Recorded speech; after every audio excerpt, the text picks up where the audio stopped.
Días nuevamente.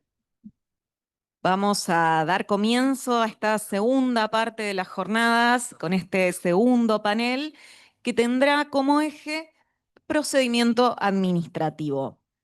En primer lugar, escucharemos a la doctora Analía Antic. La doctora Antic es doctora en Derecho, profesora de grado y posgrado, directora de la maestría en Derecho Público de esta facultad y presidenta de la Asociación Argentina de Derecho Administrativo, como también autora de numerosas publicaciones.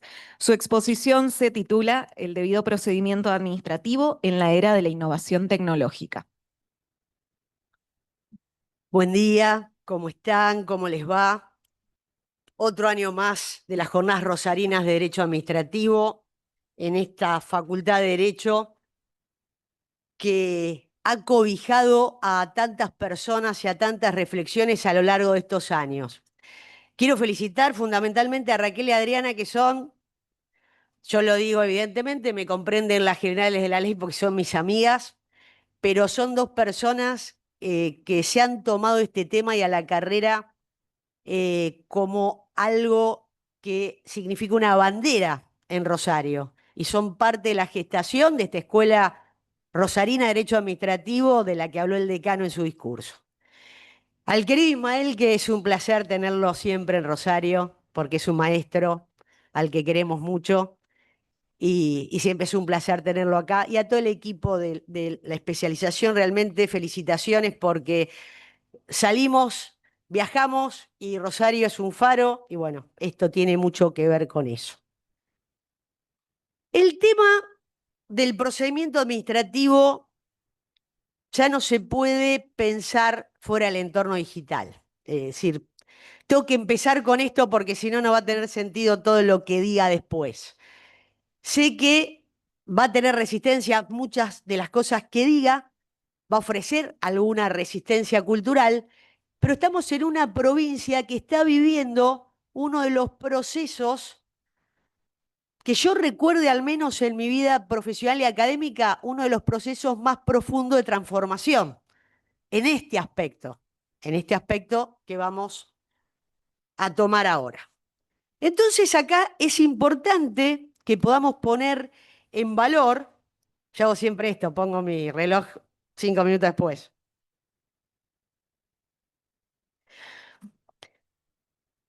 Entonces decía que hay que poner en valor cómo tramitamos, cómo decidimos y cómo se explicamos las decisiones en los entornos digitales.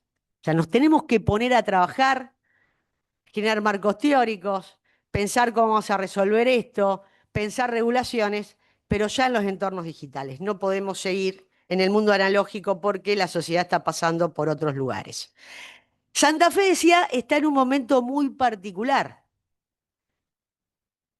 Hace menos de 2 semanas se sancionó la Constitución que reconoce derechos digitales y aplica un principio del igual tratamiento de los derechos del entorno físico en los entornos digitales, exige la alfabetización digital, incluso incorpora el concepto de alfabetización digital crítica, genera la necesidad de producir políticas de ciberseguridad.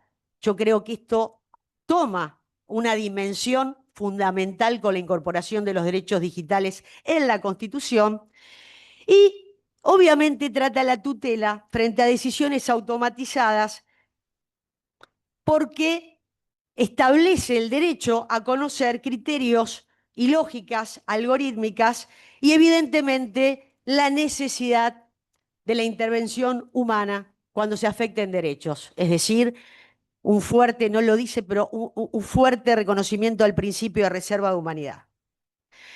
La provincia ya venía trabajando en esto, la Constitución fue un corolario de un trabajo que se empieza a hacer con la sanción de la ley 14.256, que es una ley que quiere cambiar el paradigma del funcionamiento del procedimiento en la provincia.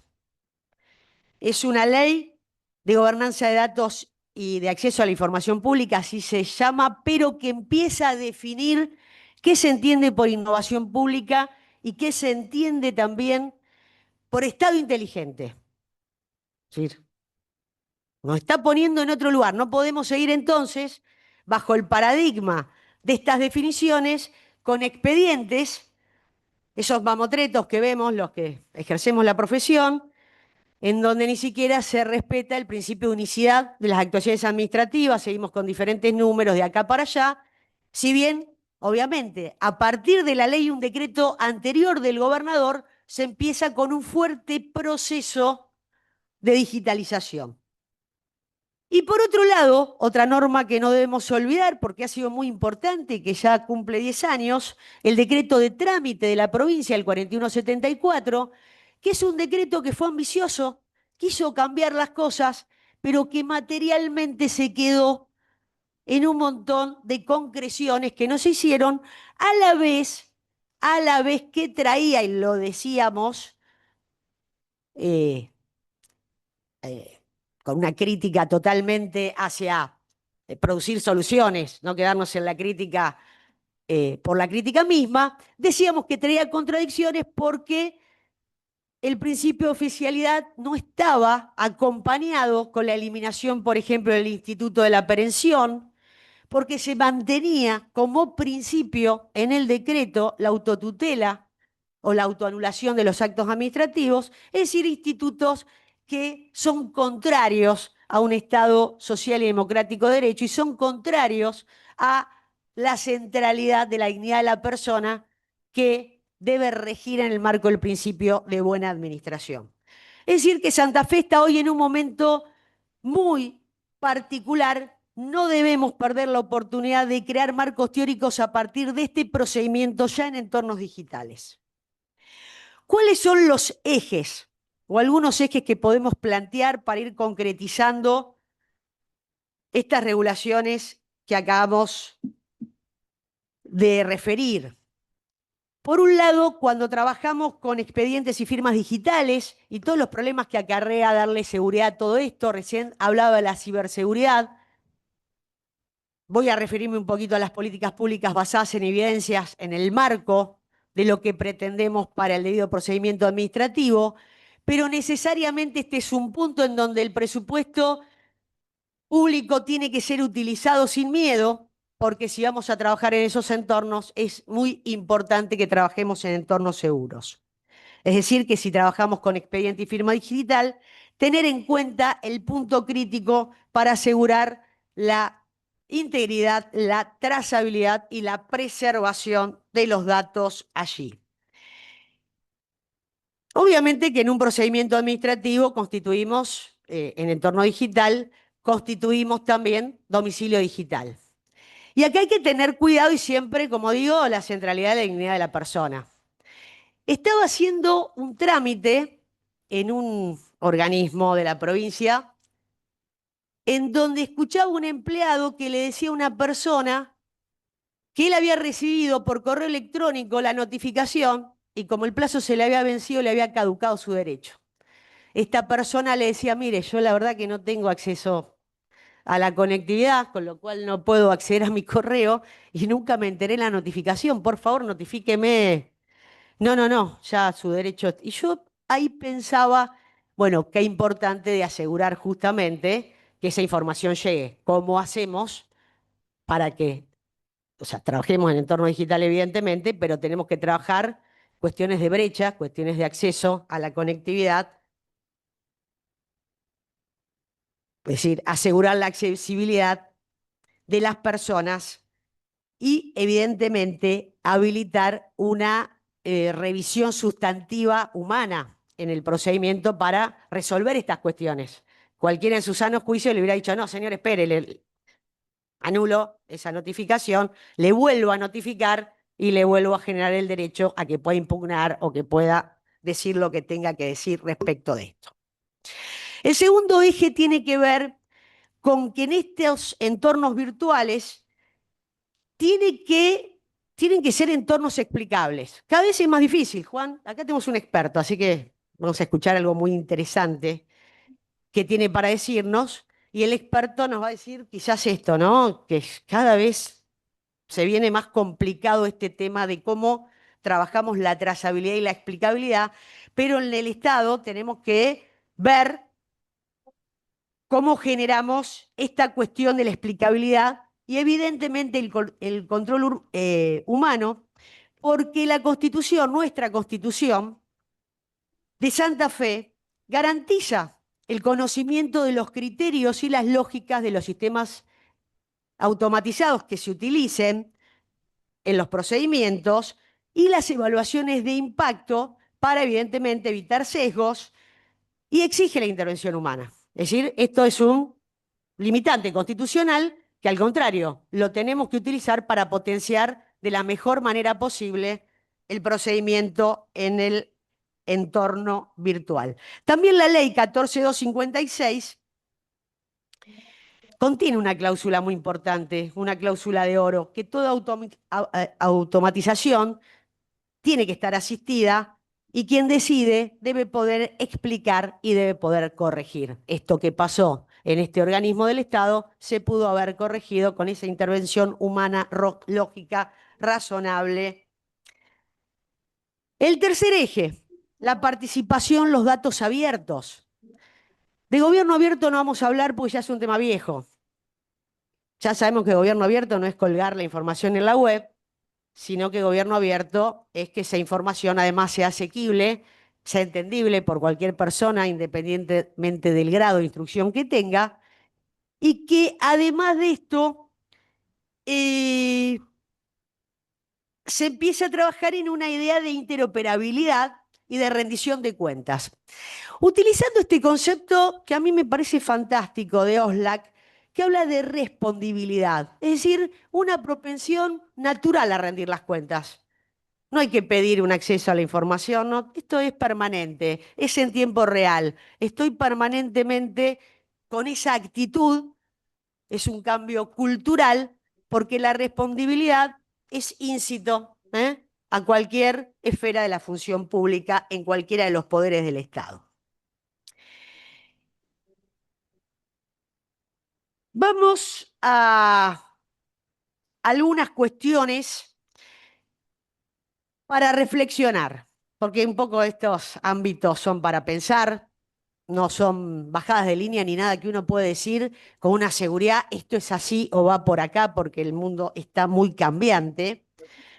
Pero la disrupción tecnológica, el trabajar en entornos digitales, no rebaja el debido procedimiento administrativo, no le quita sustancia, al contrario, ensancha la posibilidad de que ese procedimiento administrativo sea realmente eficaz, que sea eficiente y le sirva a las personas que para eso está instruido. Santa Fe ya fijó los pilares fuertemente en su constitución ahora y antes de eso a través de la ley 14256 e incluso empezó a esbozarlo con el 4174. Lo importante es que ese desafío se convierta en rutinas verificables en cada uno de los expedientes.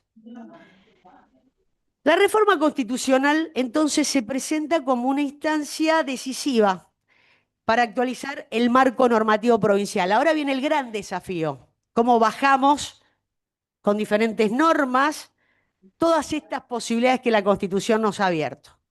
Santa Fe en esto tiene historia.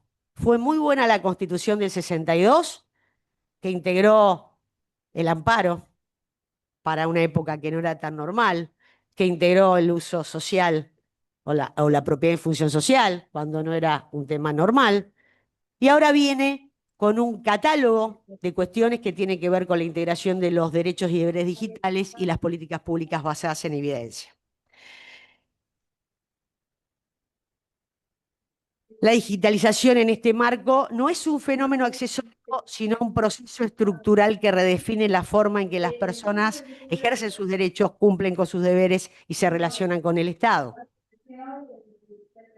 La consagración de los derechos y deberes digitales proyecta los principios constitucionales clásicos a los entornos virtuales, reconociendo que la privacidad, la libertad de expresión, el acceso a la información, la educación y la igualdad, entre otros, deben garantizarse, como decíamos, con idéntica fuerza, tanto en el mundo físico como en el virtual. Este reconocimiento, además, abre la puerta a la incorporación de nuevas garantías, frente a los riesgos emergentes que evidentemente pueden aparecer como la exclusión digital, la manipulación algorítmica, los deepfakes, los sesgos. Luego se ha enfatizado la necesidad de afirmar la reserva de humanidad en la toma de decisiones automatizadas como límite ineludible para preservar la dignidad y la centralidad de la persona. Del mismo modo, un concepto que es muy importante, que también está incorporado, como el de la ciudadanía digital, se perfila como un paradigma inclusivo que exige no solo el acceso a la conectividad, sino también a la participación activa, la alfabetización crítica y la responsabilidad en el uso de tecnologías emergentes. El tema de la seguridad digital está en la Constitución y es muy importante, y por eso la política pública en materia de ciberseguridad. Acá mirar el modelo estonio resulta fundamental para fijar las bases en la práctica de cómo se debe trabajar la ciberseguridad. Y finalmente, las políticas públicas basadas en evidencia marca un salto cualitativo en la forma en que el Estado provincial tiene que funcionar. Reconocer a los datos como bienes estratégicos y habilitar mecanismos de evaluación permanente, incluso en tiempo real, no está en la Constitución, pero podría estar en las regulaciones de jerarquía inferior, fortalece la transparencia, la rendición de cuentas y la gestión por resultados, alineando la acción estatal a los valores de eficacia, inclusión y equidad. En suma, la reforma constitucional no solo debe ser entendida como un proceso de actualización normativa, sino como una oportunidad histórica para redefinir el pacto social en clave digital. Muchas gracias.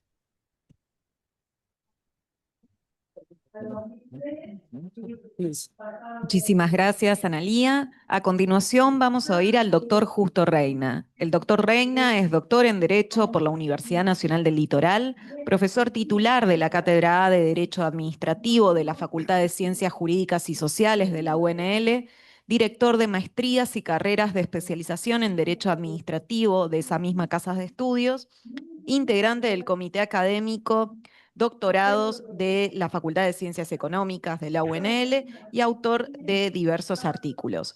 Escucharemos su exposición titulada Estado de Derecho Constitucional, Ley de Bases y Desafíos Procedimentales. Buenos días a todos. En primer lugar, como introducción o como agradecimiento, los agradecimientos de rigor a lo que es la Facultad de Derecho de la Universidad Nacional de Rosario, en las personas de Adriana y de Raquel. No puedo dejar de nombrar también a la querida Adriana. Es un placer compartir con estos compañeros. Sí, perdón, Analía, pero es como Adriana. Son las tres lo mismo para mí. Son las tres grandes. Son las tres grandes. Eh, y celebro también a la universidad pública.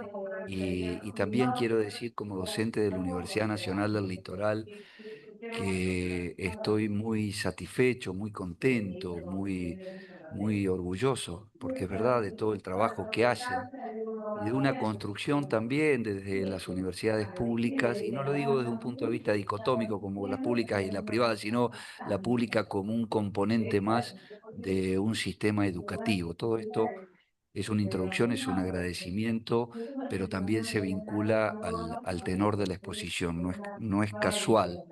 Y celebro ese trabajo conjunto de las universidades nacionales que tanto en el que tanto invertimos, Rosario y Santa Fe. Pero un agradecimiento, es el momento de agradecer. Y yo siempre creo que todo panel o toda presentación tiene que explicar, tiene que ir acompañado de una especie de confesión inicial que se diga desde qué lugar uno lo plantea, sobre todo por los respetos o los respetos para la construcción de la comunicación, del puente de la comunicación. Y lo que quiero decir es que lo hago como docente y como abogado, pero no como docente como una categoría especial de la docencia, por ser docente universitario, porque sinceramente creo que el uno, el ser, uno personalmente y todos y cada uno de nosotros somos la resultante de esa mágica unidad, pero en relación con su entorno. Uno no es, nunca es en sí solo, sino que es producto de sus vínculos personales, de sus vínculos familiares, de sus vínculos emocionales, de sus vínculos interinstitucionales, de sus vínculos sociales. Y en esos vínculos el rol de docente es un rol absolutamente dinámico. Uno es una especie de maquinita individual de aprendizaje, o por lo menos intenta hacerlo, y a veces es docente y a veces aprende. Entonces todos en un punto somos, en un punto real, desde el punto de vista existencial o como quiera mirárselo, todos somos, en este caso abogados sí, desde una posición funcional, pero también todos somos docentes.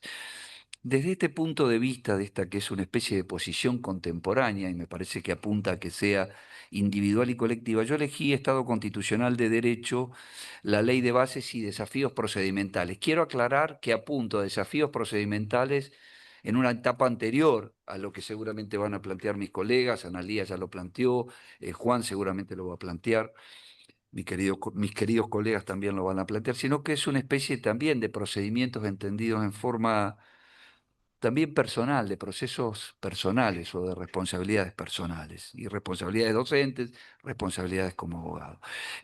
Nosotros desde el Estado de Derecho, no voy a invertir mucho tiempo, somos la resultante del, digamos, Estado de Derecho y ley de bases o modelo desregulatorio, desestatizador, desregulatorio, lo que como quiera identificárselo, somos resultante de dos capas desregulatorias, por así llamarlas, y dos capas constitucionales también. Entonces, la primera capa constitucional de la década del 89-90, todos lo sabemos, los viejos lo vivimos muy fuerte, con la 23696, la 23697, la 23982 y el decreto de desregulación 2284/91, conformando un modelo de regulatorio que muta pendularmente, todos sabemos, en este nuevo siglo, en el 2001, y aparece ahora una nueva capa de regulatoria, que no es, digo capa porque es un grupo normativo también, así como el otro era un grupo normativo de 4 normas conformadoras. Yo elegí algunos, qué sé yo, el decreto 7023, la 27742 y el decreto 585 que crea el Ministerio de Desregulación y de Transformación, pero como un grupo normativo. Y como un grupo normativo donde tomo el artículo 2, por ejemplo, de la 27742, cuando habla de los principios de la gestión pública para la mejora en el funcionamiento del Estado, en el inciso A, y que habla de eficacia, eficiencia y habla después de calidad. No utiliza la palabra efectivización. A mí me hubiera gustado un poco más, si no solamente lograr los objetivos, sino también lograr los objetivos eficientemente, aplicando las mejores soluciones, sino también la efectivización, que es una idea que la trabaja también González Mora para los derechos humanos o el servicio público como un servicio social, sino también como una combinación de las dos que exige la determinación de los objetivos y de las metas.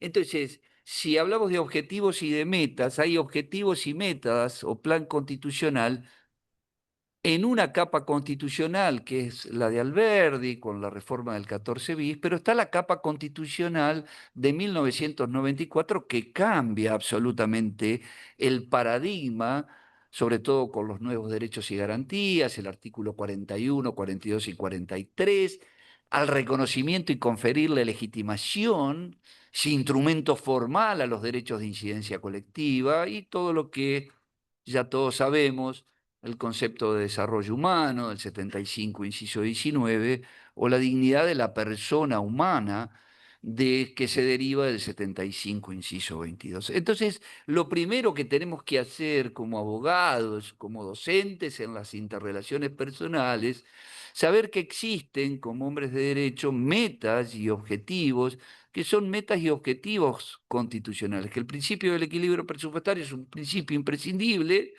pero que tiene que ser pasado por el tamiz de otra serie de derechos y de garantías que son propios de un Estado de Derecho, son propios de un Estado de Derecho constitucional. Hay un artículo en estado de publicación, cuya lectura recomiendo, que es del profesor Said, que habla de las fronteras de la desregulación. Y él propone, entre otras cosas, y dice que este grupo normativo, no utiliza la expresión del nuevo modelo de regulatorio, tiene que pasar por el test de constitucionalidad y por el test de convencionalidad. Y propone la formulación de una evaluación del impacto del regulatorio para ver cómo incide y ponderar cómo incide este impacto en la regulación o en la situación y efectivización de Derechos Económicos, Sociales y Culturales. Y trae a cita al profesor Aberle, que propone, y es aquí un tema importante para mí, para todos, porque es nuestra realidad de abogados, de padres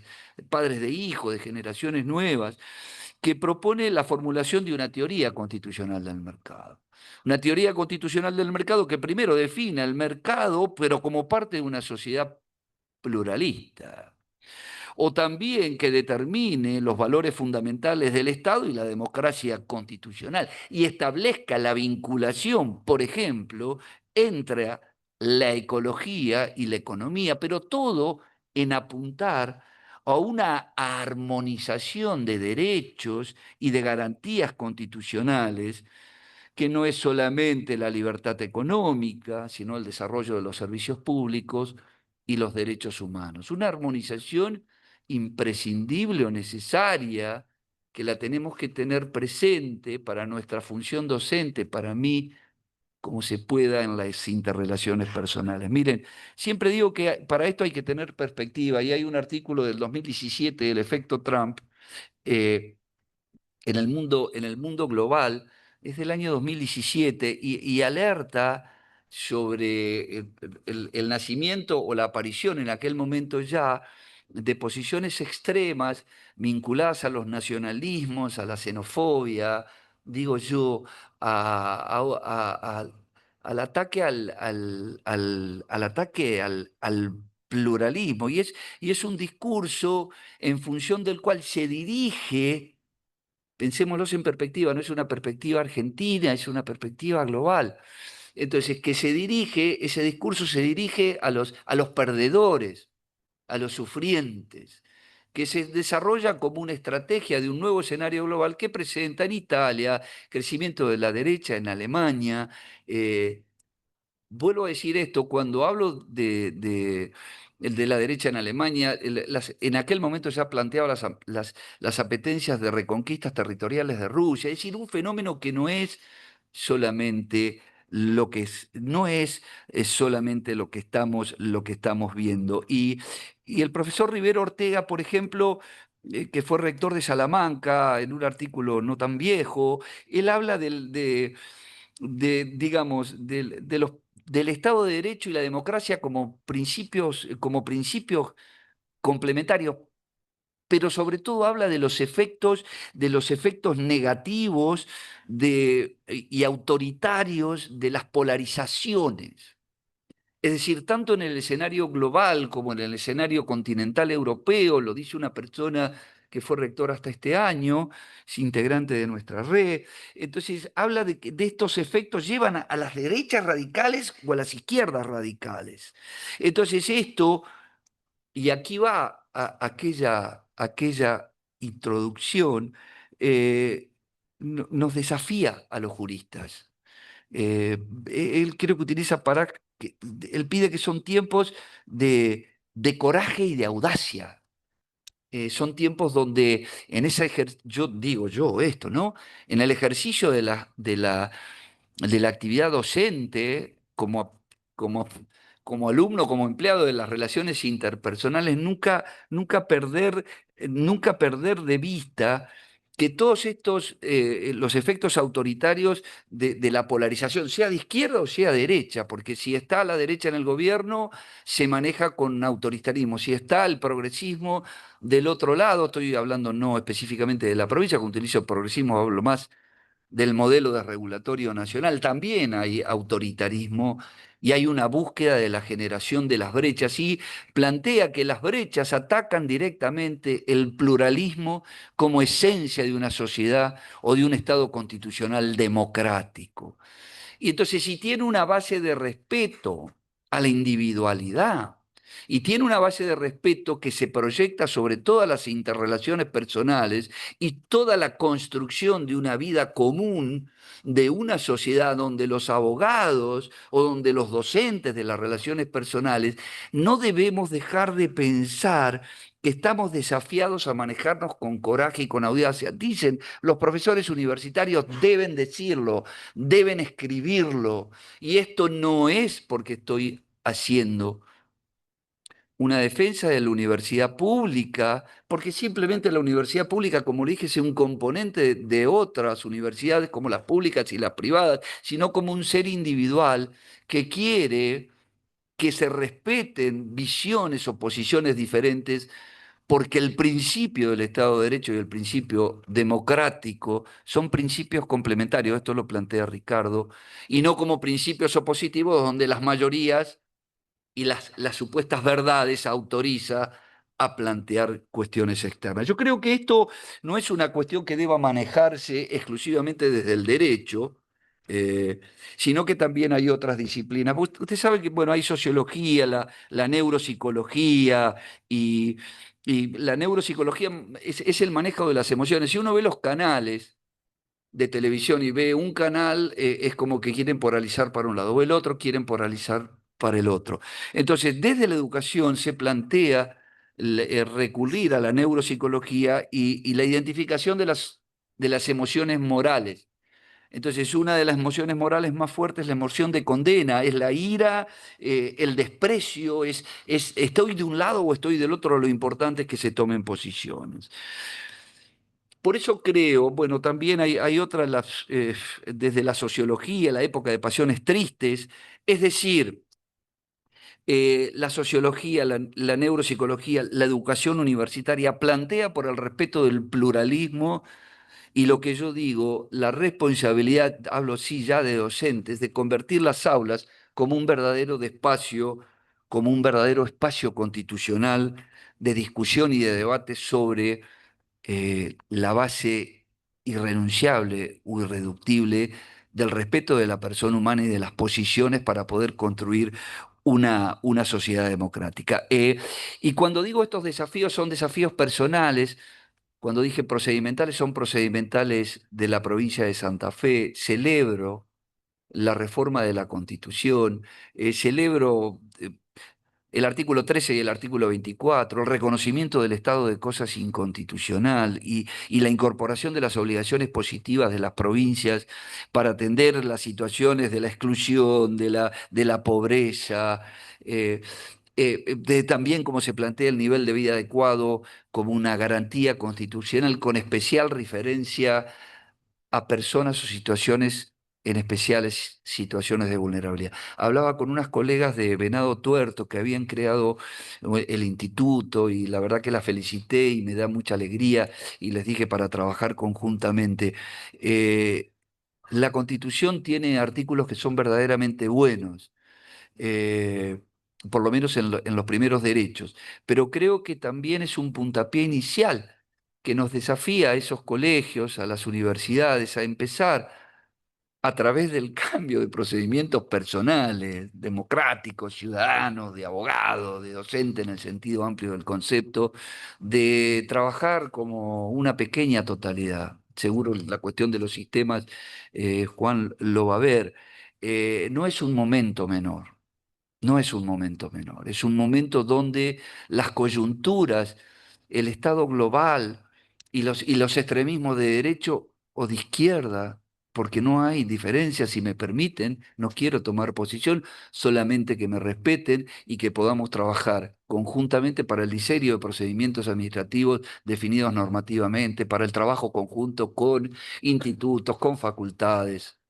Son tiempos buenos, y si asumimos los roles que nos tocan de ser docentes y ser abogados, está para por lo menos divertirse, para poder aportar algún granito de arena más para todo aquello que vaya en contra del respeto a cualquier persona humana. Muchas gracias.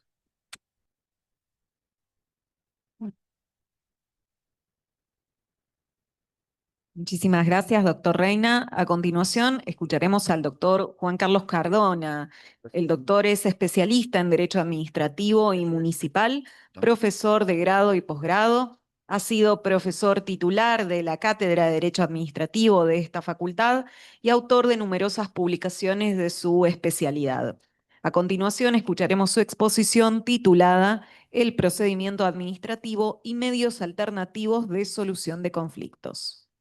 Buenos días a todos. Muchísimas gracias por su presencia y muchísimas gracias a las autoridades de la jornada por la invitación. Yo tengo el orgullo de decir que estoy desde el principio, tanto en la carrera como en las jornadas. Así que es muy bueno estar acá. Me hace sentir muy bien realmente. Yo quisiera hacerme una pregunta y una especie de balance a la vez. Creemos que, de acuerdo a nuestra experiencia profesional, el agotamiento de la vía administrativa ha servido para resolver conflictos. ¿Ha servido o ha sido una piedra más en el camino? Yo decididamente creo que no ha servido. Creo que dentro del Estado hay complejidades, situaciones personales que impiden a veces que la velocidad en la resolución de los conflictos sea la adecuada. Empecemos por el funcionario. El funcionario, hay un dicho, nadie va a procesar a aquel que diga que no. Eso es real, pero el funcionario que obra de total y absoluta buena fe, pero que a lo mejor no tiene la experiencia en ese cargo nuevo, de golpe se encuentra con el resultado de pleitos que vienen de gobiernos anteriores, que uno no los asume como propios y que cuesta resolverlos en sede administrativa y prefiere que lo resuelva el juez, así estoy tranquilo. Ese que lo resuelva el juez está muy bien, no es algo que sea criticable. El problema es cuánto cuesta que lo resuelva el juez. ¿Cuántos años pasan desde comienzo ese reclamo en vía administrativa, agoto todos los recursos habidos y por haber? Presento distintos escritos que sé que siempre van a merecer la misma respuesta porque no he dicho nada nuevo que pudiera modificar la decisión inicial. Y después viene el proceso de la justicia. Entonces, cuando para tener un resultado han transcurrido 8 o 10 años, yo creo que la tutela administrativa efectiva, la tutela judicial efectiva, que son dos principios maravillosos, y pierden fuerza. 8 o 10 años después no hay justicia. Entonces, ¿qué puede hacerse en esto? ¿Qué puede hacerse? Y yo creo que durante ese procedimiento de agotamiento de la vía administrativa podemos plantear el caso ante un juez que no se llama juez, pero que va a resolver con una capacidad muy bien fundada, con un conocimiento del derecho perfectamente acreditado, que va a evaluar la prueba como corresponde y que va a resolver conforme a derecho. Va a resolver conforme a derecho y, además de eso, lo va a hacer en un corto tiempo, lo va a hacer con un costo del pleito totalmente previsible. Me estoy refiriendo a la figura del árbitro. Me estoy refiriendo a los medios alternativos de resolución de conflictos. Necesitamos previsibilidad. Yo recuerdo cuando era director de Asuntos Jurídicos del Intendente Usandizaga, que era un hombre particularmente que ponía la mirada en todos y cada uno de los gastos. Un día me notifican una sentencia de la Corte cuando la Corte era la única que tenía competencia en la materia contencioso administrativa y había que pagar una cifra sideral que alteraba el movimiento o el presupuesto habitual de la municipalidad. La irritación de este hombre fue una cosa tremenda. No podía entender cómo de golpe le caía eso y que venía de gobiernos anteriores, como siempre ocurre. Yo viví un momento muy especial en mi vida y Lo quiero señalar porque creo que es importante para el caso que estamos tratando. Yo era director general de Asuntos Jurídicos en la época del intendente Wiener. Un día una empresa muy reconocida, tanto por la experiencia que tenía, como por la trayectoria, como por la moralidad de sus directivos, presentó un reclamo que era justo sobre una diferencia de costos, como ocurre y ha ocurrido siempre en el campo de las obras públicas. En ese momento decidimos probar un medio alternativo de solución de conflictos. El colega de la otra parte, el abogado de la empresa, era el doctor Luis Carelo, a quien todos ustedes conocen. Fuimos al Tribunal Arbitral de la Bolsa de Comercio de Rosario. El árbitro fue ni más ni menos que el doctor Chávarri, Chávarri padre, el famoso gato Chávarri para nosotros. Tuvimos una respuesta en 60, 70, 80 días. Los honorarios del perito fueron acordados. Las costas fueron por su orden, la municipalidad no pagó un peso porque el abogado de la municipalidad no tenía derecho a eso. El abogado de la empresa cobró lo que pactó con su cliente. En un par de meses la solución estaba, el pleito estaba resuelto. No podemos seguir pleiteando 8 o 10 años para tener respuesta en un mero reclamo, a lo mejor por un cobro de pesos. Realmente, además de verlo del lado municipal, en este caso, y del costo que tiene para el municipio, porque aunque el pleito se gane, pasaron años donde la infraestructura municipal tuvo que funcionar y eso tiene un costo. Los abogados tuvieron que estar afectados a ese pleito y eso tiene un costo. Y si hablamos de la persona que está del otro lado, del contribuyente, yo les aseguro, después de años de ejercicio profesional, en realidad no me da vergüenza decir que cumplí 50 años de abogado. Al contrario, me siento orgulloso. Fue cómico porque cuando el presidente del colegio me entrega la medalla de los 50 años, yo le digo, ¿y cuántos colegiados tenemos, doctor, ahora? Y somos 14.000. 14.000. Y como yo, 14, doctor. Entonces le digo, ¿qué soy? ¿Sobreviviente o porfiado yo? Por lo visto soy porfiado. Finalmente, creo que en la etapa que estamos viviendo, en la evolución de nuestro país, del mundo, el arbitraje se impone en todas partes de una manera notable. Es fundamental que tengamos, obviamente, el tribunal arbitral que corresponde, como existe en la ciudad de Rosario y como existe también en la ciudad de Santa Fe. Eso es lo que vengo a propiciar hoy concretamente. Recurrir al arbitraje para la solución de conflictos de esta naturaleza. Muchas gracias.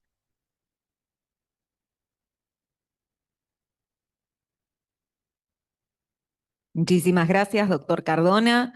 A continuación, escucharemos al doctor Diego Echen. El doctor Echen es posgraduado en Derecho Administrativo por la Universidad de Salamanca, España, y especialista en Derecho Administrativo por la Universidad Nacional de Rosario. Es profesor de grado y posgrado y autor de diversos artículos de su especialidad. Actualmente se desempeña como asesor de la Cámara de Diputados de esta provincia. Su exposición se titula El agotamiento de la vía administrativa en el marco de la reforma constitucional santafesina. Bueno, se escucha bien, sí. Buenos días. En primer lugar, uno se da cuenta cuando ya tiene algunos años, ¿no? Porque yo por lo menos me voy poniendo un poquito más nostálgico. Recién hablamos con Juan Corbalán, parece un déjà vu, esto porque recordábamos cuando estuvimos juntos en este espacio en el 2005, ¿no? Increíblemente. Y encontrarse con tantos colegas muy queridos. Acá estamos y parece mentira, ya se cumplen 20 años de la primera edición de las Jornadas Rosarinas de Derecho Administrativo y por supuesto yo no puedo dejar de recordar a un querido maestro del Derecho Administrativo y fundador, organizador de esas jornadas como el doctor Antonio Pedro Chede y también a una queridísima colega y amiga, la doctora Violeta Castelli de Chede. Quiero también recordar porque me parece que es un acto de justicia a quienes han colaborado durante tantos años en la carrera. Las veo por acá. Inés está allá al fondo, sí, está ahí ella, y a Julia Tonero. Y por supuesto al querido maestro Ismael Mata, al querido maestro Juan Carlos Cardona y a las queridas maestras también y profesoras Raquel Alianac, Adriana Thaler y también a Analía, que comparte en este caso el panel. Em, Está por ahí Carmencita Donadío, lo decíamos recién, y fuimos integrantes de la primera cohorte de la especialización allá por el 2020. ¿Eh? Carmencita creo que fue así. ¿Eh? Bueno, yendo al tema que me pareció interesante abordar, algunas de las cuestiones las comenzó a transitar ya, como siempre, con gran lucidez Juan Carlos. El tema es el referido al agotamiento de la vía administrativa en el marco de la reforma constitucional santafesina. Este es un tema que nosotros los administrativistas obviamente siempre lo tenemos en agenda, creo que advertimos la importancia que tiene, pero cuando uno sale del micromundo nuestro, se da cuenta que a veces cuesta dimensionar por terceros la importancia que tiene este tema. Hay que explicarlo una vez, dos veces, tres veces, cuatro veces, porque se tienen que dar cuenta que este tema tiene impacto decisivo en la vida cotidiana de la gente que tiene que transitar alguna vez por algún pasillo de la administración, que son de carne y hueso, que tienen problemas, como todos los que somos de carne y hueso, y que necesita alguna solución o alguna respuesta. Entonces, partiendo de esa base, creo que siempre es importante volver a este tema, ¿no? Y ni que hablar ahora que se ha reformado recientemente la Constitución de Santa Fe, flamante. Entró en vigencia ahora el 11 de septiembre para los colegas que no son de esta querida provincia.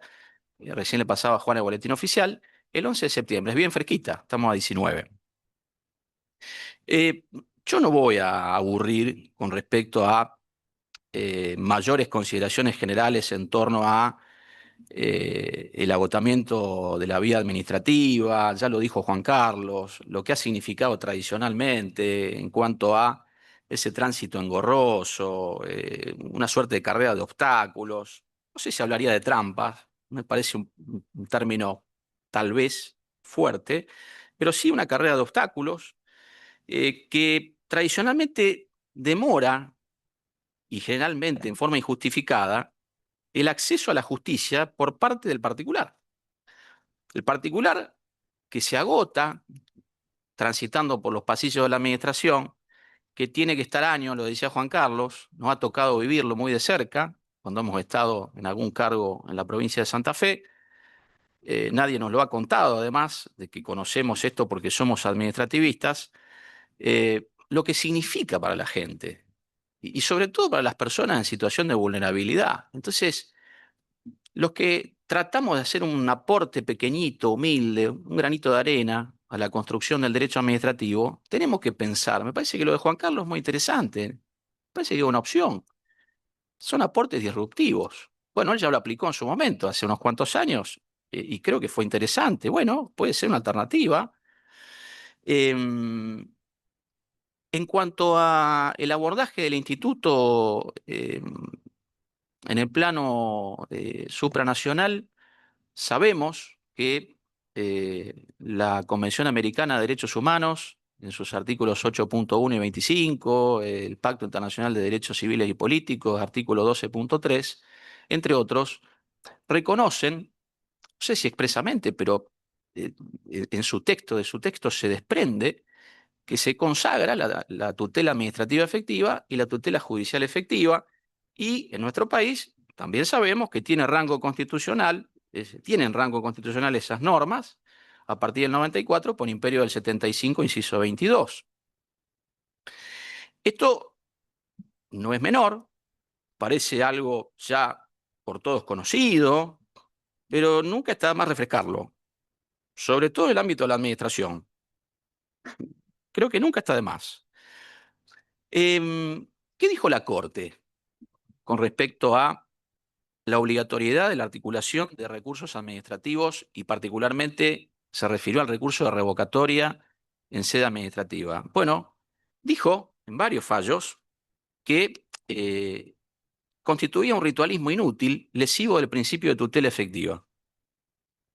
La Corte Nacional. Esto lo dijo en fallos 311-2082 y lo reiteró en fallos 312-767, entre otros, no quiero aburrir.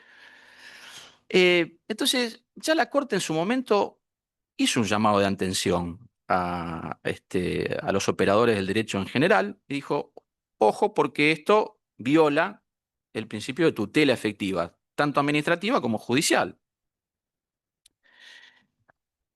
Quienes están a favor de el irrestricto o la irrestricta aplicación del requisito del agotamiento de la vía administrativa previa, bueno, plantean varios argumentos.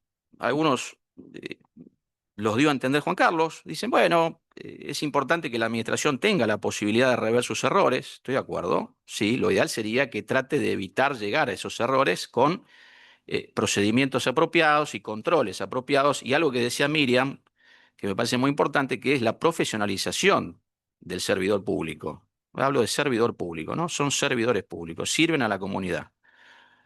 Tiene que tener vocación también para eso. Entonces, dicen, bueno, también es importante porque puede generar una instancia de conciliación, puede ser algo vinculado a esto, decía Juan Carlos. Yo de todas formas creo que como está el sistema no funciona. Esto es estadístico, no es que lo digo yo. Consulten las estadísticas, más del 95, y me quedo corto, por ciento de los recursos de revocatoria se rechazan. Y los recursos de apelación o jerárquicos, no sé si el 95%, pero debe ser un porcentaje altísimo y lo sabemos todos los que estamos en esto. Entonces, la verdad no funciona muy bien para estos fines. Algunos también hablan de que se violaría abiertamente el principio de seguridad jurídica. ¿Por qué? Porque dicen que la regla del agotamiento de la vía administrativa previa va acompañada del carácter obligatorio y perentorio de los plazos fugaces, fatales, para articular recursos administrativos. Entonces, si no se llegase a fijar un plazo, porque fuera optativo para el particular, transitar o no por la vía recursiva, dicen, bueno, eso violaría abiertamente el principio de seguridad jurídica. No habría certeza alguna al respecto. Bueno, yo creo particularmente que eso no es así, de ninguna manera. Sabemos que existe el plazo de prescripción de la acción, o sea, plazo hay. Lo que se trata de evitar en esos casos es prever plazos tan fugaces o fatales como los de caducidad, que son brevísimos y que ya están siendo puestos bajo la lupa hace tiempo por la Corte Nacional y por la Corte Interamericana. Fíjense que, por ejemplo, en Francia, donde el recurso jerárquico es optativo hace tiempo, a nadie se le ha ocurrido invocar semejante razonamiento para cuestionar el carácter optativo del recurso jerárquico, y algo parecido pasa en Alemania. O sea que este argumento creo que es desechable. Y les aseguro que la administración pública lo ha utilizado y lo sigue utilizando en muchísimos casos. Me vienen a la mente varios.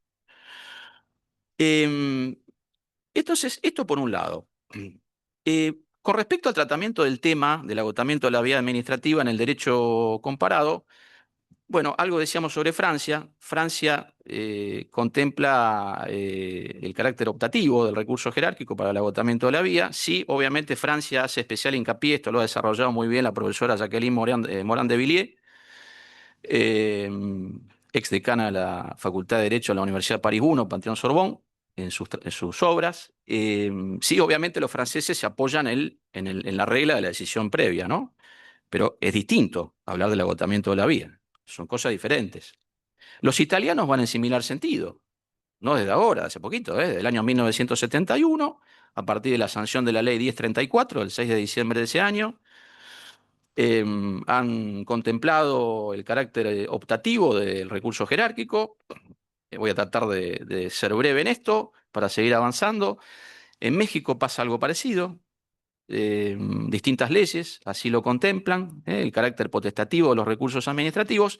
Y hay un fallo muy interesante de la Sala Constitucional de la Corte Suprema de Justicia de Costa Rica, que siempre lo menciona el querido profesor Juan Carlos Casañe, que él considera que es un cambio paradigmático en la materia, que fue el caso Fonseca-Ledesma, año 2006, en el que la Corte Suprema de Justicia de Costa Rica declaró la inconstitucionalidad del requisito del agotamiento de la vía administrativa previa. ¿Por qué? Porque consideró que violaba el principio de tutela judicial efectiva y el principio de igualdad. Violaba, a entender de la Corte, el principio de tutela judicial efectiva porque se le impedía al particular ejercer un derecho fundamental de acceso pronto a la justicia. Tutela judicial efectiva. Y se consideró que se violaba el principio de igualdad en razón de que solamente al particular que tenía una pretensión para con la administración pública se le exigía que previo a acceder a la justicia agotara todas las instancias en sede administrativa. Eso no se le exige a ningún particular justiciable en otro fuero. Alguien me podría decir, vos, está bien, sabemos que la administración tiene privilegios. Bueno, está bien, tenemos que ver qué derecho administrativo queremos, ¿no? Si un derecho administrativo que hace eje y foco central en la persona humana o sigue apoyándose en extremos privilegios. A mí me van a encontrar siempre en la primera opción, ¿no? No digo que la administración no tenga que tener ciertas prerrogativas de poder, ciertos privilegios, pero creo que a la luz del moderno Estado constitucional de derecho deben ser claramente morigerados. En Argentina la situación es disímil. Hay provincias como la de Buenos Aires que ya desde el año 94 han morigerado lo que tiene que ver con este requisito del agotamiento de la vía. Lo han previsto en su propia Constitución, artículos 15 y 166. El 15 ha consagrado la tutela judicial efectiva. El 166 establece que el legislador tendrá que disponer las medidas necesarias para prever con carácter excepcional la regla del agotamiento de la vía. Muy interesante, año 94. Y otra constitución que me pareció también interesante traer a colación es la de La Rioja, que se sancionó el año pasado, 2024, que ha contemplado en su artículo 149, inciso 12, algo muy interesante, que fue tomado como precedente, como antecedente de la reforma que se incluyó en nuestra Constitución santafesina hace días, que dice, el gobernador conoce los recursos e instancias administrativas que establezca la ley. Entonces, deja abierta la puerta para que sea el legislador el que sopese las distintas situaciones jurídicas que se presentan. Por ejemplo, un abordaje totalmente diferencial con respecto a las personas en situación de vulnerabilidad. O, ¿por qué no?, la morigeración transversal de esta regla o la eliminación. ¿Por qué no? Está abierta la puerta, ya lo vamos a decir. En Santa Fe, ¿cuál era la situación muy brevemente expuesta antes de la reforma del 2025? Bueno, la Constitución del 62 adscribió claramente la regla del agotamiento de la vía administrativa. Eso se infiere de diversas cláusulas, pero en particular, a mi humilde modo de ver, del artículo 72, inciso 18, que ustedes recordarán que establecía que el gobernador resolvía los recursos administrativos que se dedujeran contra sus propios actos, los de sus inferiores jerárquicos y entidades autárquicas de la administración provincial. Entonces, cuando se quería llevar adelante algún proyecto de ley que tratara de morigerar, ni siquiera hablo de eliminar, sino morigerar la regla del agotamiento de la vía, Fiscalía de Estado, a ver, absolutamente respetable la posición de los colegas de Fiscalía de Estado, porque ellos se ciñen a la letra de la Constitución del 62, decía, eso es un valladar infranqueable, no se puede, modifique la Constitución. Bueno, se modificó la Constitución ahora. Pero eso es así, y era así. En el plano legal, bueno, fíjense que un año antes de la reforma del 62, en el 51, la ley 4106, regulatoria de la materia contenciosa administrativa, también hizo suyo este requisito del agotamiento de la vía en el artículo 4, tanto para la articulación del recurso de plena jurisdicción como el de ilegitimidad por exceso o desviación de poder.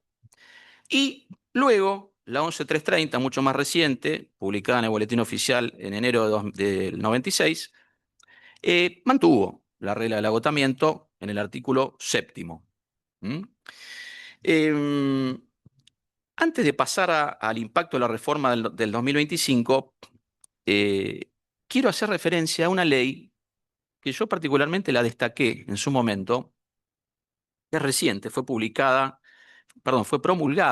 el 23 de agosto del año pasado, de 2024, que es la ley 14276, que es la que fusionó el registro público, ex registro público de comercio, con la Inspección General de Personas Jurídicas. Y me pareció muy interesante, en particular con respecto a este punto, porque en el artículo 8 se morigera, por lo menos se morigera, la exigencia del requisito del agotamiento de la vía. ¿Por qué? Porque prevé la posibilidad de que el particular que está en disconformidad con una resolución que haya adoptado la IGPJ pueda optar por articular un recurso administrativo en dicha sede o ir directo a sede judicial. Excelente. Me parece fantástico. Fantástico, y celebro que haya pasado por diversos tamices en la órbita de la administración, que habitualmente eran bastante difíciles de pasar. Disruptiva, me encanta. Me parece fantástico el contenido de ese artículo. Y está en sintonía con lo que surge de la Constitución actual, la del 2025. Fue una suerte de previa. Decir, bueno, esto es lo que se va a venir probablemente, por lo menos a entender de quienes en su momento impulsaron esa ley. Y es así que, a mi entender, la Constitución del 2025 va a tener un profundo impacto en el agotamiento de la vía administrativa. ¿Por qué digo va a tener? Bueno, porque lo va a tener que resolver el legislador. Queda en manos del legislador. Pero, la Constitución marca un camino, con claridad, a mi modo de ver, ¿no? Y esto se desprende, en lo que al tema respecta, de los artículos 2, 6, 45 y 107, inciso 23. El artículo 2 habla de que el pueblo, obviamente, y los órganos del Estado que él elige, están sometidos a los límites que establecen la Constitución Nacional, la provincial, los instrumentos internacionales con jerarquía constitucional, los demás tratados internacionales y las leyes. Esto hacía falta decirlo, tal vez no, pero me parece que es de buena técnica constitucional. Me falta un minuto, ya estoy complicado, pero me falta poquito. El artículo 6º, que consagra el principio de tutela judicial efectiva, dice: se garantiza el acceso a la justicia y la resolución de conflictos en un plazo razonable. En un plazo razonable. Acceso a la justicia, resolución de conflictos en un plazo razonable. Tutelísima judicial efectiva.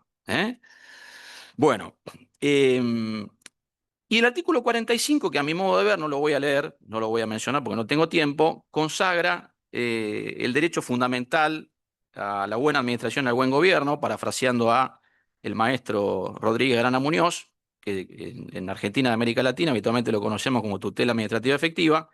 Y termino con el 107, inciso 23, la frutillita del postre, que ya se venía adelantando en la ley que mencioné antes, ¿no? Que habla de la facultad del gobernador, el 107, ex 72, que en el inciso 23 dice: el gobernador de la provincia conoce y resuelve los recursos e instancias administrativas que establezca la ley. Muy parecida al de La Rioja, pero se le agrega y resuelve.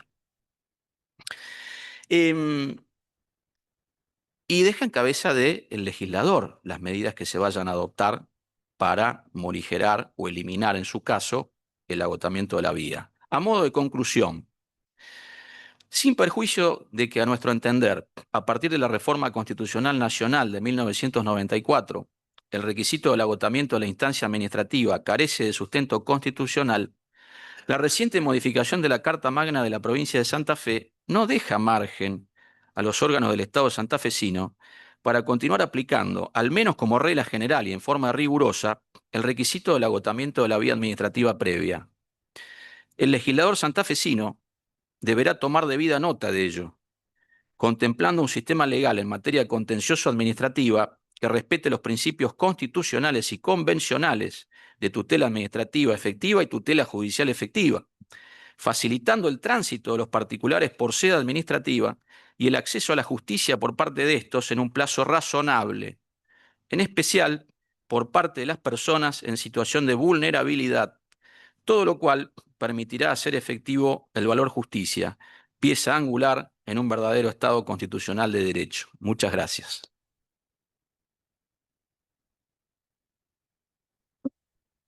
Muchísimas gracias, doctor Echen. A continuación, y finalmente, escucharemos al doctor Juan Gustavo Corbalán.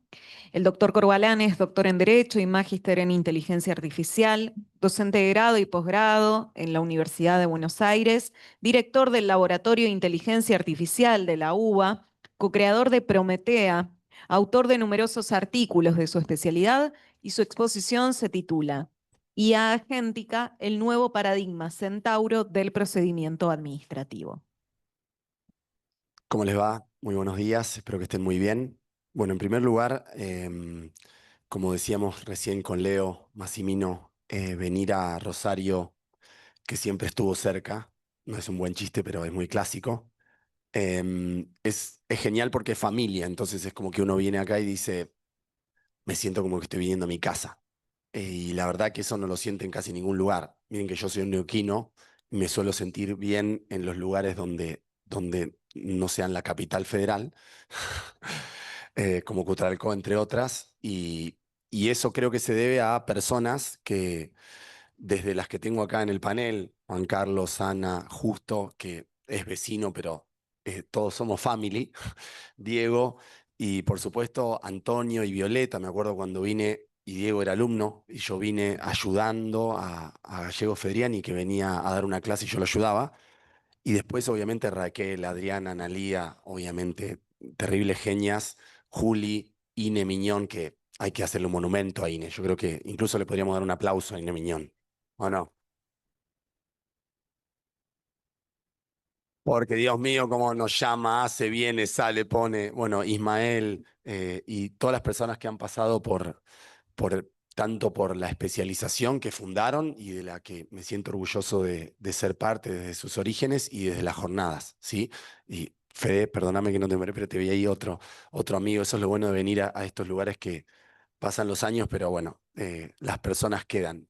Me puse muy nostálgico también como y adhiero a todo lo que dijeron mis colegas. Así, de una adherida masiva, incluyendo y esencialmente lo que dijo Justo, porque me parece súper importante eso que dijo Justo en estos tiempos. Bueno, yo vieron que siempre traigo mis videitos. Me acuerdo en 2018 cuando mostré a un asistente de compras de IA las caras que vi. Me acuerdo, ¿te acordás, Raquel, que miraba las caras? Bueno. Primer concepto, así intento incluso darle un poco de cuerpo al artículo 28 y 29 de la Constitución, que me parecen que son de vanguardia a nivel argentino. Em, ¿Qué es lo que trae la inteligencia artificial de nuevo? ¿Sí? Le dejo un titular. La IA es la nueva electricidad. Sí, Juan, ¿cómo? Tenemos la electricidad, tenemos el software e Internet, segunda y tercera revolución industrial, y vos cuando pensás el mundo decís, ¿qué cosas yo hago en donde la electricidad está desconectada? Son pocas, muy pocas. ¿Sí? Acá lo tenemos Ismael, servicios públicos, imagínense la electricidad como tecnología, lo que hizo fue sedimentar, mediar entre nuestra existencia y todo lo que hacemos. Por eso se llama tecnología de propósito general. La IA es una tecnología de propósito general, no es un Excel, no es el Word. Y se está deglutiendo el software que conocíamos. Es decir, el software va a estar mediado por IA. Tu celu hoy es IA. Casi todo lo que hace el celu es IA. El Word ya tiene IA, el Excel tiene IA, la lista es gigantesca. ¿Por qué? Por algo bastante simple. La IA se puso arriba de la capa de software y empieza a mediar entre el humano y las tareas humanas. Si no entendemos esto y la profundidad de esto, es muy difícil entender esta tecnología, porque la vamos a razonar como si fuese una máquina de escribir. No es una Olivetti, ¿entienden? No es la Olivetti. Amo la Olivetti. Enzo Lefebvre me trajo una de Europa. Soy muy fan de la Olivetti. Sí, no, una de 1932 me trajo, del museo, una negra. Imagínense, espectacular. Bueno, entonces, el concepto clave de la IA como nueva electricidad es la electricidad, el software, Internet y las plataformas digitales licuaron la noción de tiempo y espacio. Muchas cosas que comentó Justo, cuestiones así muy complejas de democracia y etcétera, hay mucha incidencia de cómo licuó el tiempo y espacio las plataformas digitales. Las personas haciendo clic, el clickbait, personas haciendo así y te vienen 60 humanos en un minuto. Vos decís, nuestro cerebro está preparado para 60 humanos y lo que hacen en su vida en un minuto. Entonces es obviamente que estamos viviendo los efectos de la tercera revolución industrial. Es decir, los efectos de digitalizar una parte de nuestra existencia. La IA está haciendo y va a hacer algo aún mucho más disruptivo, que es, no va a licuar tiempo y espacio, como podemos verlo en este hermoso videíto. Un escritorio de los 80 se empieza a meter en una compu. Amo este video. Vos decís, Juan, pero pará. El escritorio en los 80. ¿Y ahora? Y no, Juan, te cuento que hay un montón de dispositivos. El fax, no hay un papel higiénico que se va cayendo y vos lo agarrás. Se lo hacía mi papá, se lo agarraba y se lo sostenía el papel higiénico porque bajaba el fax y por favor, que pase, que se lea, ¿se acuerdan? Vos no, vos hoy son 3 clics para mandar un PDF. 3 clics. Y antes era tiempo y espacio. Entonces, la licuación de tiempo y espacio de la gestión de la información. ¿Qué hace la IA? Y para mí, esto creo que es lo más disruptivo que hace la IA. Licúa el tiempo y espacio para gestionar, manipular, editar conocimiento. Viene un contrato y se hizo en 2 segundos. No, ¿cómo se hizo en 2 segundos? Los humanos para hacer un contrato requieren datos, información, conocimiento humano y después sale el producto que llamamos sentencia, contrato, ley, etcétera, etcétera. Con lo cual, la brecha que hoy tenemos, porque piensen que ChatGPT salió el 30 de noviembre de 2022, 2 añitos y 10 mesecitos, nada más, y en estos últimos 2 añitos ahora te encontrás con gente en la administración que te dice, uso ya, mira vos, hace 3 añitos ni sabíamos lo que era en la gran mayoría de humanos. La magnitud de la disrupción y la aceleración de la disrupción es inédita en la historia humana. Es la tecnología de más rápida adopción. Falta un montón, obvio, pero en el corto plazo es la tecnología de más rápida absorción. Entonces, ¿cuál es mi primera cuestión respecto de licuar tiempo y espacio y que la IA vuelva este sería el titular, un commodity, cierta generación de conocimiento? Que no es todo el conocimiento humano, no es la experiencia de Justo, la trayectoria de Diego y Analía y toda su humanidad al servicio. No, la IA razona el mundo, comillas razona, comillas, comillas, a partir de procesar lo que los humanos dicen del mundo a partir de símbolos. La IA no vive el mundo en el sentido biológico, no hay sintiencia, no hay axiología. Entonces, ese es su déficit. Por eso es que en ciertas decisiones no la vamos a poder poner por una razón obvia, porque es como la persona que está en una habitación china y piensa que leyendo Wikipedia va a entender el mundo. No subió al Everest, no fue un juzgado, no sufrió el agotamiento de la vida administrativa, etcétera, etcétera, etcétera.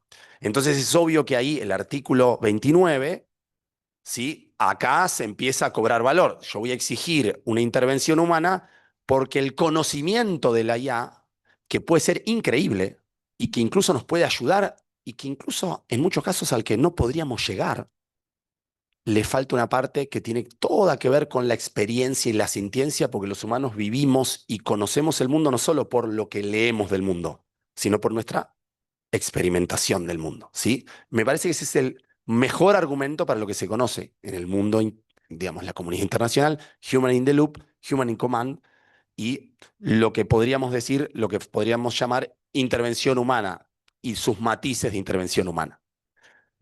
Ahora bien, vamos al lado luminoso, al Yoda.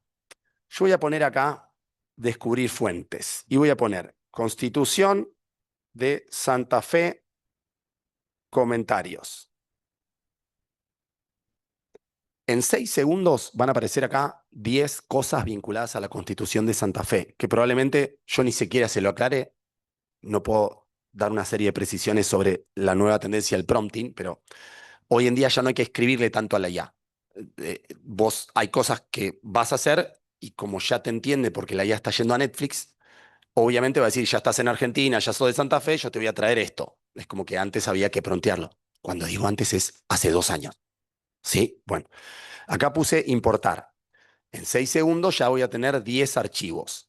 Pero miren esto. Acá tengo los YouTubes de las charlitas. No estoy minimizando, ¿no? De las conversaciones para la reforma, ¿no? Entonces voy a ir a uno bien larguito. El de 3 horas 42. ¿Sí? Lo voy a copiar. Me lo voy a llevar. ¿Sí? Voy a poner añadir. Voy a poner acá el enlace hermoso. Y ahora, yo que tengo una brecha dramática, así vemos la noción de tiempo y espacio. No sé qué pasó en esa reforma, no sé un montón de cosas. Diego me acaba de pasar el PDF, yo había leído un par de artículos. Ahora yo ya tengo el video de YouTube de 3 horas y un montón de documentos y voy a hacer 6 clics. Primer clic, mapa mental. Segundo clic, resumen de audio. ¿Cómo lo quieren el audio? ¿Crítica, debate, breve? No, dámelo breve, Juan. ¿En qué idioma lo querés? No sé, podría ser en español latinoamericano. Y sí, obvio, tengo una ahí. Listo. Enter. Voy a hacer una tarjeta didáctica. No importa lo que es esto, después les explico. O sea, no después, no voy a tener tiempo. Cuestionario. ¿Qué más puedo hacer, Juan? Y no sé, ¿qué querés hacer? ¿Un informe? ¿Qué querés? ¿Una guía de estudio? Y en segundos yo voy a tener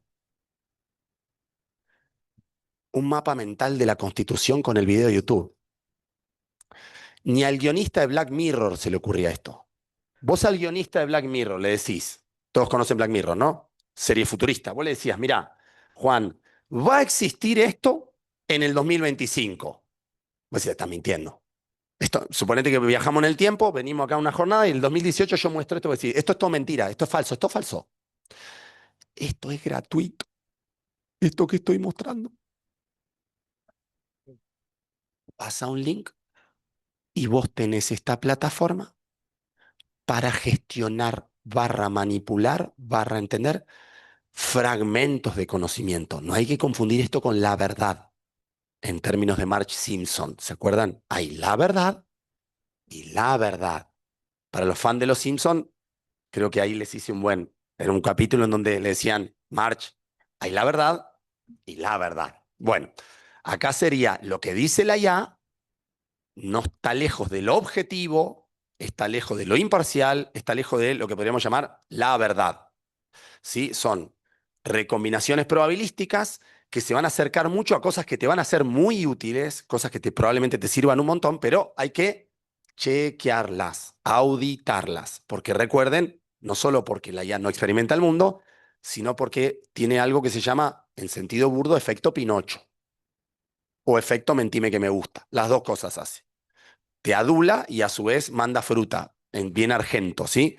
Dice cosas que en la literatura se llama alucinaciones y tiene otras caracterizaciones. Bueno, acá termino. Entonces yo tengo acá, suponete que nosotros queremos gestionar acá, y ahí me voy acercando al título de la exposición. Suponete que nosotros queremos razonar con Julia Tonero, ¿sí? Secretaria legal y técnica, la conocí cuando cursaba esta especialización, y le digo, Julia, estamos razonando un decreto, un proyecto de decreto. Juan, si no tiene datos sensibles, pues no puedo hablar de eso. Hay plataformas de eso y esto ya se está empezando a solucionar. Es decir, que vayas a la IA bajo una lógica de privacidad por diseño. Le metemos el decreto y empezamos. Julia, ¿qué te parece si esta parte, viste esta del régimen? Mira, esta la parte de centralización. Ah, hice clic. Voy a ir a la parte del texto, voy a hacer clic en el texto y va a salir la parte que vamos a discutir. ¿Entienden cómo estamos licuando tiempo y espacio para razonar el problema? Esto es mega disruptivo. Pero esto es disruptivo en serio, ¿eh? Porque si hubiésemos tenido esto para estudiar, ¿ustedes se imaginan tener esto para estudiar para las personas que están en este lugar que son todas fan de estudiar y de leer y de escribir? Imagínate con esta tecnología para razonar artículos, compararlos, analizarlos. Entonces, acá va un mensaje súper, me parece relevante, para no sobreestimar la tecnología y para tampoco subestimarla. Se producen dos efectos con esta tecnología. Uno, levanta el piso. No entiendo nada de la Constitución de Santa Fe. En 2 minutos estás en campamento base del Everest. Baja el techo. Si yo no entiendo nada de derecho, todo lo que me diga esta IA de la Constitución, ¿qué voy a hacer? Como si me vienen fórmulas químicas, lo voy a poder validar. Pero al experto lo lleva a la cima del Everest, sube el techo para el experto. Esto es, vieron que acá hay como todas cosas contraintuitivas. No, la IA nos va a reemplazar. ¿Ah, sí? ¿Por qué no traes a un chico de 20 años con la IA, con 8 IA? Porque imagínate que hoy hay 200.000 IA, y ponelo a hacer cosas. Y cuando salga al mundo, ¿qué va a hacer? Si no puede validar. Porque nuestro rol, y acá voy a lo que quería enfatizar, de productores de conocimiento, tenemos que transicionar a auditores, validadores y directores de IA para que nuestro cerebro se empodere, no para que nuestro cerebro baje. Como si corrieras maratones. Ya sé que hay autos, Juan, pero no me voy a subir a un auto para correr los 40K. ¿Me entienden? Esa lógica es uso tecnología, pero mantengo mi cerebro entrenado, y por eso que en las universidades vamos a tener que seguir fomentando el pensamiento crítico con y sin IA, ambas. No es que te saco la IA, ni siquiera te doy todo IA, ambas. Ahora bien, Juan, ¿por qué la IA de 2022 es tan diferente a esta y por qué se empieza a hablar de agentes de IA? Le voy a mostrar un ejemplo. Yo ya hice el prompt. Busca un pliego de condiciones particulares vinculado a compra de bienes muebles en Cava y analizar los costos de la publicación. Organizar la información, elaborar un modelo de pliego, actualizarlo con costo de 2025. Luego redactar el modelo de nota de requerimiento técnico y también la resolución que llama licitación. Estoy en la dirección general de tal. Enter. La IA de hoy ya no es más reactiva. ¿Qué es reactiva? ¿Cuánto domado? 4. Ahora, los agentes de IA me van a armar una cajita en la computadora. Esto es un ejemplo. Y yo voy a verla como si fuese un mandatario. La relación mandante-mandatario puede estar buena para alguien que no está en tema. Ese es mi mandato. ¿Y qué hace la IA? Sale a ejecutar tareas. Lo está haciendo en tiempo real, en este instante. Se metió a la página de gobierno de la ciudad, está buscando los pliegos, va a organizar los pliegos, va a ir a buscar las notas, va a hacer esto. Y te lo está mostrando. Y ahora, en función de lo que decía Ana, hay algo que se llama tomar el control, que es el botón que puede dar cristalización al artículo 29 de la Constitución de Santa Fe, que es la IA reactiva es más fácilmente controlable. No estoy hablando ni de trazabilidad, ni interpretabilidad, ni explicabilidad. Eso se suele simplificar. En la tecnología las tres categorías son diferentes y eso requeriría una explicación aparte. Es decir, cómo vuelvo una IA más trazable es bastante chino eso. No es fácil, no es que la vuelvo trazable, bueno, sí, dale, trazable. No, no es fácil eso. Pero acá, fíjense todo lo que está haciendo es, vos tenés que exigirle a quienes implementen agentes de IA, porque hoy, que quizás me dicen, como me viene pasando desde hace muchos años, que quizás me miran como diciendo, viene a decir esta cosita con su showcito, pero después nos vamos sí, ya sé, eso viene pasando antes, pero esto llegó. Venía diciendo, pero llegó. Ahora está acá, lo mostré. Existe, es tangible. Antes era intangible, ahora es tangible. Y yo puedo acá tomar el control. De hecho, va a aparecer un botón que te dice tomar el control. O vos podés parar y te va a permitir tomar el control. Los agentes de IA los vamos a empezar a usar. No importa si nos gusta o no nos gusta, a la gente no le gustó la electricidad, la gente rechaza la tecnología porque es inherente a nuestra especie humana. Los cambios tecnológicos son difíciles de implementar, hay curva de aprendizaje, las tecnologías cambian paradigmas, uno se aferra a paradigma, hay explicaciones antropológicas, sociológicas, etc. Es obvio que nos vamos a resistir a esto. Porque imagínate, ustedes vieron toda la tarea que le mandé a hacer. O sea, le mandé a hacer las notas, le mandé a buscar los pliegos. ¿Usted entiende todo lo que le mandé a hacer? Lo está haciendo. Entonces vamos a ir a un mundo, por eso me gusta y lo tomé de los ajedrecistas. Los ajedrecistas ya vivieron un fenómeno mediante el cual viene una tecnología y dicen, ¿y ahora yo qué hago? Si la IA ya juega el ajedrez. Y ellos armaron algo que se llama equipo Centauro. ¿Qué hacen?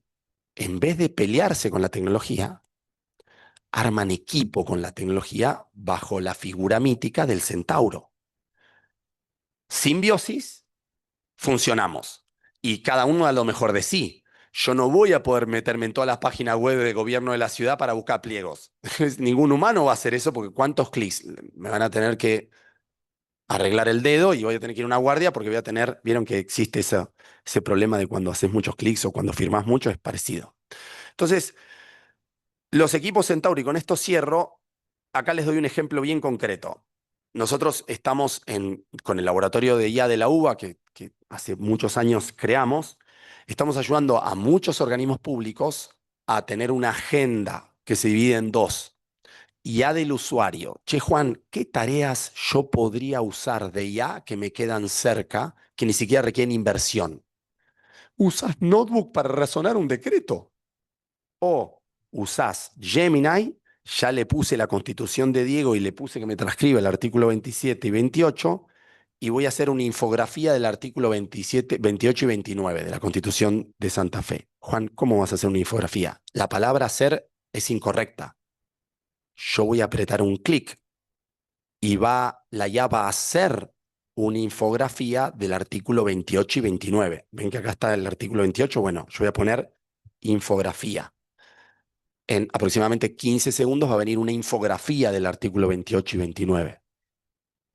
Puedo hacerlo con un paper de Fede. Fede, me mandas un artículo, yo hago una infografía del paper de Fede y se la mando a los alumnos. Se la mando a la persona que no me está entendiendo el tema. Y es tan exponencial los usos y son tantos que por eso a mí me gusta la metáfora, la analogía con la nueva electricidad. Vos después vas a tener que pensar dónde no vas a usar la IA, o como asistente o como complemento. Por eso que la clásica pregunta, me la suelen hacer seguido, ¿dónde aplico IA?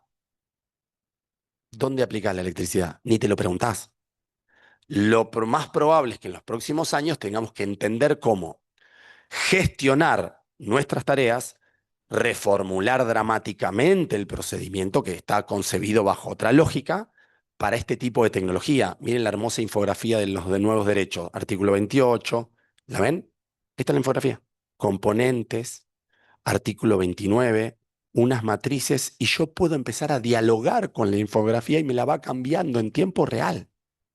A mí me gusta mostrar porque mostrar es muy visual. Si yo llego a decir todo esto sin mostrar, va a parecer que estoy inventando. Esto es visual, esto existe. ¿Cómo cierro esta intervención? Y gracias, en primer lugar, por el tiempo y por el espacio. Tareas y subtareas. Todo procedimiento administrativo, todo, cualquiera, el que exista, tiene tareas y subtareas, que están reguladas por leyes, procedimientos, reglas, principios, etc. En mi opinión, los líderes de organizaciones y como humanos individual, acá tenemos que empezar a cambiar el mindset. Vamos a tener una brecha, se llama brecha de adopción. Es tan tsunami esta tecnología que vamos a tener un costo de aprendizaje, como con la computadora, como con Internet, como con las redes sociales. Eso ya sabemos, con lo cual por eso es urgente formarse en esta tecnología. Y después empezamos. Recibir el documento. ¿Cómo nos dividimos la tarea con la IA? Leerlo y analizarlo. ¿La IA es el borrador? ¿Quién lo clasifica? ¿La IA? Así en todos los procedimientos, con todas las tareas. Porque te lo va a exigir el usuario. Ya nos pasó con Internet, no volvamos a repetir los errores. Nos resistíamos, el usuario te dice, yo ya usé Internet para esto, lleva al estado de Internet. Que no te lo tenga que exigir la carta, 40 añitos, la pandemia. ¿Podés, por favor, ir? Tratemos, así como ellos piden por el agotamiento, y yo también, que por favor se morigere cuestiones disruptivas, tratemos de acelerar el proceso de adopción de IA, porque si no vamos a hacer el mismo ciclo de siempre. No, no me va a reemplazar. Dios mío, no la entiendo. Y todo entendible y hay que gestionarlo. Pero avancemos lo más posible. Tomemos decisiones para incorporar esta tecnología, porque si no lo hacemos, vamos a llegar tarde y la ciudadanía misma nos lo va a exigir como pasó con todas las tecnologías anteriores. ¿Esto significa a cualquier costo implementarla? Obviamente que no. Es obvio que esta tecnología va a tener muchos desafíos y muchísimos riesgos que son comparables a la magnitud de la tecnología. Por eso que, por supuesto, esta tecnología de propósito general va a tener riesgo de propósito general.